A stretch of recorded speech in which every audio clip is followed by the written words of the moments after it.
التمثال اللي في مدخل طريق مصر اسكندرية الصحراوي واللي اتصمم واتنفذ ضمن استعدادنا لافتتاح المتحف المصري الكبير. اعرف ان اللي نحته فنان طالع لجده.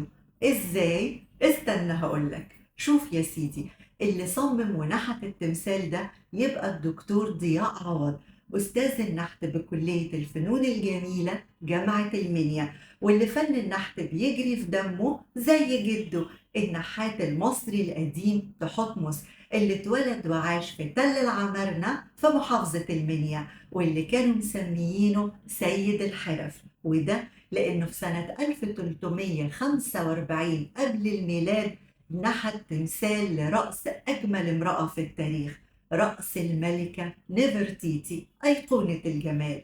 وزي ما احنا بنقول لحد النهاردة، اللي عرق يمد لسابع جد. شُفت بقى إن النحت فن مصري أصلي؟